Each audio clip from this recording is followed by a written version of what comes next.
Okay. Hello students and my dear friend, मैं पंकज पंत स्वागत करता हूं आपका आपके चैनल अकाउंटेंसी विजन क्लासेस में। जैसा कि आपको पता है कि हमारा अकाउंट्स का 11th क्लास का चैप्टर बेसिक अकाउंटिंग टर्म्स चल रहा है और इसका पार्ट 1 मैं कल करा चुका हूं, जिसे बहुत जल्दी मैं अपलोड करूंगा। आज हमारा पार्ट 2 स्टार्ट होने वाला है। एक्चुअली बेसिक अकाउंटिंग टर्म्स जो चैप्टर है, इसमें अकाउंट्स की बेसिक टर्म्स के बारे में बताया गया है और जो बच्चा 10 पास आउट करके 11th क्लास में कॉमर्स स्ट्रीम ऑप्ट करता है उसके लिए चैप्टर का आना बहुत ज़रूरी है, क्योंकि इस चैप्टर में अकाउंट से रिलेटेड टर्मोलॉजी, अकाउंट से रिलेटेड टर्म्स को एक्सप्लेन करा गया है, जो कि एक कॉमर्स स्ट्रीम वाले बच्चे के लिए समझना बहुत ज़रूरी है। So let's start chapter number 2 of 11th class basic accounting terms chapter 2। Last class में यानी इस चैप्टर के पार्ट 1 में मैंने आपको कुछ टर्म्स बताई थी, जिसमें एसेट्स का पॉइंट चल रहा था। तो एसेट्स का मतलब होता है कि जो एक बिजनेस एंटरप्राइजेस की अपनी प्रॉपर्टी होती है और अपनी एसेट्स होती हैं, उसे एसेट्स कहते हैं। यानी assets means the property which the enterprise or the organisation possesses known as assets.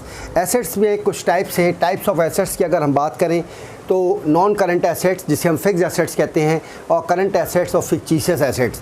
Non current assets यानी कि फिक्स एसेट्स एक बिजनेस एंटरप्राइजेस की वो एसेट्स होती हैं जिससे बिजनेस एंटरप्राइज अपने बिजनेस को रन करता है। जैसे इसमें भी 2 टाइप्स की एसेट्स होती हैं, टेंजिबल और intangible assets. So you can say कि एसेट्स 3 टाइप्स की होती हैं, non current assets, current assets, fictitious assets. Non current assets में फिक्स एसेट्स है, इसमें टेंजिबल और इंटेंजिबल। कल की क्लास में मैंने आपको बताया था कि टेंजिबल एसेट्स वो एसेट्स होती है जिसे आप टच कर सकते हैं, जिसको आप फील कर सकते हैं, राइट। जैसे land and building, plant and machinery and fixtures and fitting are the example of tangible assets. Intangible assets वो एसेट्स होती हैं जो विजिबल नहीं होती, जिन्हें आप देख नहीं सकते, जिन्हें आप टच नहीं कर सकते।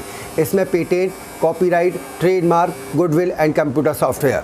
करंट एसेट्स वो एसेट्स होती हैं जो एक बिज़नेस को रन कर जो एक बिज़नेस में फाइनेंशियल प्रॉब्लम होने पर ईज़िली कन्वर्ट हो सकती है कैश में। जैसे हमारा cash hand, bank balance, सन्डी debtors, marketable security, bills receivable, stock, inventory and merchandise, prepaid expense. Students, stock को इन्वेंट्री या मर्चेंडाइज भी कहा जाता है। इसके बाद फिक्टिशियस एसेट्स होती हैं। फिक्टिशियस एसेट्स वो एसेट्स होती हैं which are neither the non current assets nor current assets, यानी कि वो एसेट्स जो ना ही फिक्स एसेट्स हैं की कैटेगरी में आ सकती, ना ही करंट एसेट्स की कैटेगरी में आ सकती, वो फिक्टिशियस एसेट्स कहलाती हैं। Which are neither the non current assets nor the current assets known as fictitious assets. It gives benefit to the enterprise for the long time. For example, losses not written off in the year in which they are incurred, but in more than one accounting period. Some more examples of fictitious assets: deferred revenue expenditure. Deferred revenue expenditure में advertisement expenditure, discount or loss on issue of debentures in case of companies. This is the types of assets. Exam के point of view से बहुत ज़रूरी है। और जब आप balance sheet बनाते हैं तो बैलेंस शीट में भी फिक्स एसेट्स, करंट एसेट्स और फिक्टिशियस एसेट्स को आप एसेट साइड में दिखाते हैं। और उसके बाद रिसिप्ट्स क्या होती हैं? It is the amount received or receivable by selling goods and services, यानी गुड्स एंड सर्विसेज को सेल करने के एवज में जो हमें मनी रिसिप्ट्स होती है उसे रिसिप्ट्स कहते हैं। इट इज़ ऑफ 2 टाइप्स, ये 2 तरह की होती है, revenue receipts and capital receipts. Revenue receipts is the amount received during the normal course of business. Say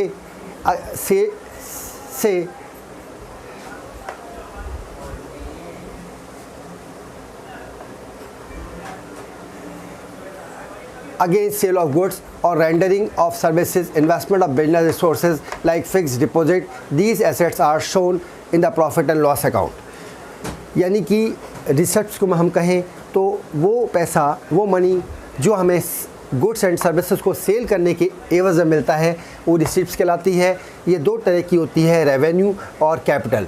revenue receipts क्या होती है revenue receipts is the amount receive during the normal course of business. जो पैसा हमें business के normal course में मिलता है उससे हम रेवेन्यू रिसिप्ट्स कहते हैं।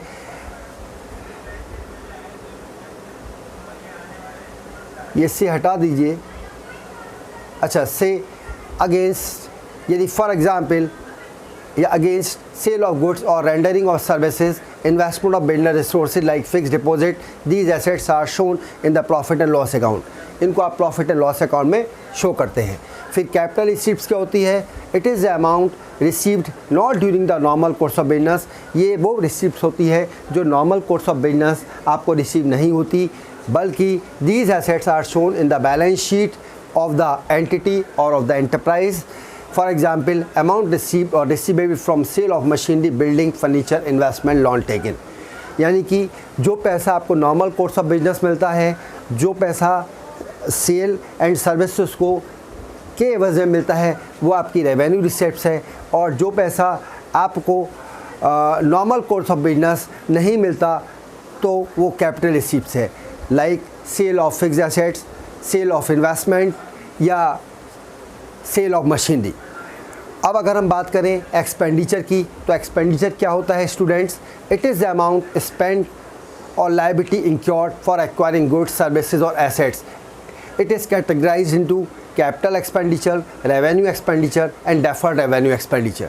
यानी कि एक्सपेंडिचर वो अमाउंट होता है जो आप गुड्स, सर्विसेज और एसेट्स को लेने के एवज में खर्च करते हैं।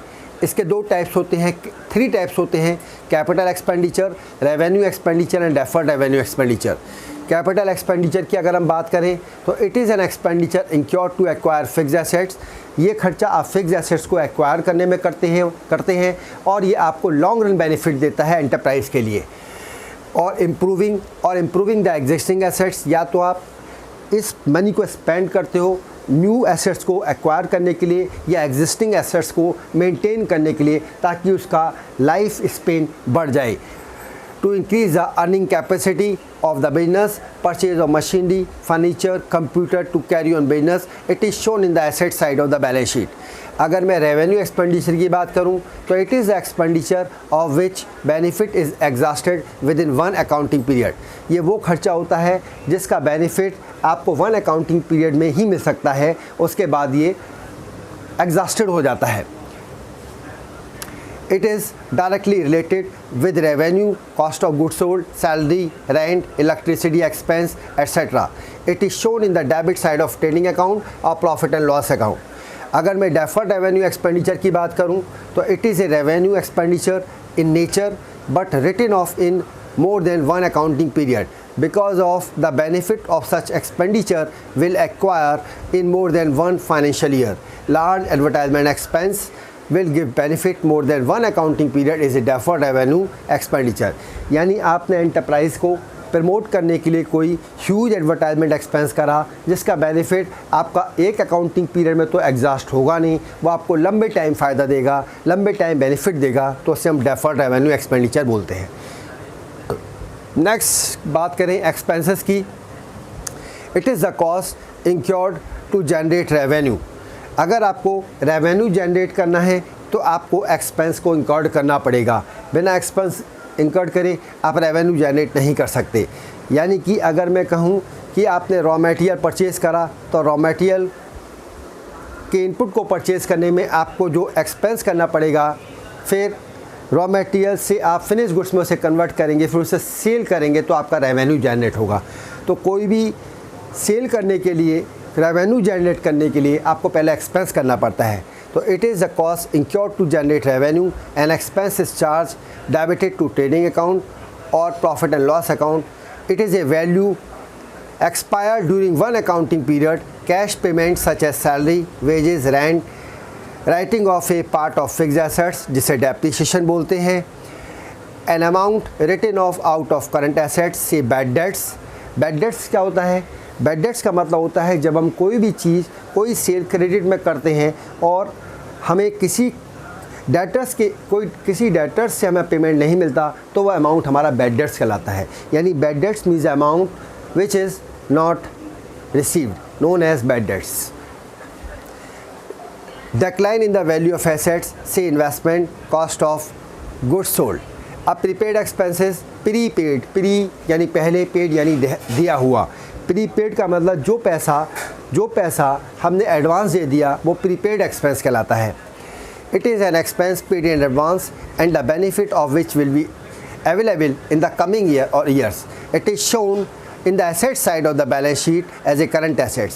प्रीपेड एक्सपेंस को बैलेंस शीट की एसेट साइड में under the head of current assets दिखाते हैं। आउटस्टैंडिंग एक्सपेंस, आउटस्टैंडिंग का मतलब जो ड्यू तो हो गया लेकिन अभी पेड नहीं करा। It is an expense which become due but not paid. It is debited to the profit and loss account and also shown under the head current liability in the balance sheet. Income क्या होती है students? It is the profit earned during an accounting period. In other words, it is the difference between revenue and expense. It is a broader term than the term profit. Income is equal to revenue minus expense. अगर मैं अपने revenue में से expense को less कर दूं तो मेरी इनकम आ जाती है। प्रॉफिट क्या है student? It means income earned by the business from its operating activity. It means the activity carried out by an enterprise to earn profit. For example, profit earn from sale of goods और rendering services. It is further divided into two parts. Gross profit, it is the difference between revenue from sales or services rendered and its direct cost. Net profit, it is the profit after deducting total expense from total revenue. यानी अगर मैं total expense में से total revenue को minus कर दूं, total expense में से टोटल रेवेन्यू को, यानी टोटल डिडक्टिंग टोटल एक्सपेंस, यानी मैं अपने ऑर्गेनाइजेशन के टोटल रेवेन्यू में से अगर टोटल एक्सपेंस को डिडक्ट कर दूं तो मेरा नेट प्रॉफिट आ जाता है। In case total expense are more than total revenue, अगर मेरा टोटल एक्सपेंसेस ज़्यादा है, टोटल रेवेन्यू कम है, तो ये मेरा नेट लॉस शो करता है। यानी कि अगर मैं रेवेन्यू फ्रॉम ऑपरेशन में से सारे डायरेक्ट खर्चे लेस करता हूँ तो मेरा नेट प्रॉफिट आता है, और अगर मैं अपने ग्रॉस प्रॉफिट में से सारे इनडायरेक्ट एक्सपेंस लेस करता हूँ तो मेरा नेट प्रॉफिट आता है। अगर मेरा टोटल रेवेन्यू ज़्यादा है टोटल एक्सपेंस से तो दिस शोज़ नेट प्रॉफिट। अगर मेरे टोटल एक्सपेंसेस ज़्यादा हैं टोटल रेवेन्यू से तो दिस शोज़ नेट लॉस। अब आता है gain. It is the increase in owner security resulting from something other than the day to day earning from irregular or non recurring nature. For example, gain on sale of fixed assets और investment. Gain एक अलग चीज़ है। Gain का मतलब कि जो मैंने business के नॉर्मल कोर्स से अर्न नहीं करा है। क्या लिखा है? It is the increase in the owner security resulting from something other than the day to day earning, यानी other than day to day earning या इरेगुलर वे में अगर मेरे को कोई इनकम होती है तो मेरा गेन कहलाता है, जैसे gain on sale of fixed assets और इन्वेस्टमेंट। फिर लॉस क्या है? It is the excess of expenses of a period over its revenue. It is the excess of expense, यानी अगर मेरे एक्सपेंसेस ज़्यादा हैं मेरे रेवेन्यू से ड्यूरिंग ए पर्टिकुलर पीरियड तो मेरा लॉस होता है। It decrease the owner security, जैसे गेन मेरी ऑनर सिक्योरिटी को बढ़ाती है वैसी लॉस मेरी ऑनर सिक्योरिटी को डिक्रीज़ करती है। फॉर एग्जांपल, कैश और गुड्स लॉस्ट इन थेफ्ट या loss arising from events of non recurring nature, से loss on sale of fixed assets. These are the examples of losses. So students, part 1 में मैंने कुछ terms कराई, part 2 की कुछ basic terms account से related ये हैं। कल इस चैप्टर को कोशिश करूँगा कि ख़त्म कर दूँ, ओवर हो जाएगा कल ये चैप्टर। कुछ बेसिक टर्म्स और रह गई हैं क्योंकि 10th पास आउट होने वाले स्टूडेंट्स के लिए जो कॉमर्स स्ट्रीम ऑप्ट करेंगे ये टर्म्स बहुत ज़रूरी है। इन टर्म्स का आना कॉमर्स स्ट्रीम वाले बच्चों के लिए बहुत इम्पॉर्टेंट है। सो अगर कोई डाउट इन टर्म्स के रिगार्डिंग आपको आता है तो मुझे कमेंट करने में हेजिटेट ना होइए, मुझे कमेंट करिए। आपका जो भी डाउट्स होगा, जो भी प्रॉब्लम होगी, मैं उसे इमीडिएटली सॉल्व करूँगा। सो आज की क्लास यहीं कंप्लीट करते हैं और मिलते हैं नेक्स्ट क्लास में नेक्स्ट डे। सो अगर आपको ये दी गई इन्फॉर्मेशन, ये सारी चीज़ें आपको अच्छे से समझ में आती हैं तो चैनल को, जो कि आपका ही है, लाइक शेयर एंड सब्सक्राइब करना ना भूलिएगा, क्योंकि इस चैनल को बनाने का ऑब्जेक्ट ही आपको सपोर्ट करना है। डिजिटली तो मैं काफ़ी लंबे टाइम से पढ़ा ही रहा हूँ, लेकिन स्टूडेंट्स की स्पेशल रिक्वेस्ट पर मैंने ये चैनल स्टार्ट करा है और चैनल को स्टार्ट करने का मोटिव सिर्फ आप लोगों को हेल्प करना है, ताकि सभी बच्चे इस चैनल के माध्यम से पढ़ के कुछ नॉलेज गेन कर सकें, क्योंकि नॉलेज इज़ वेरी इम्पॉर्टेंट।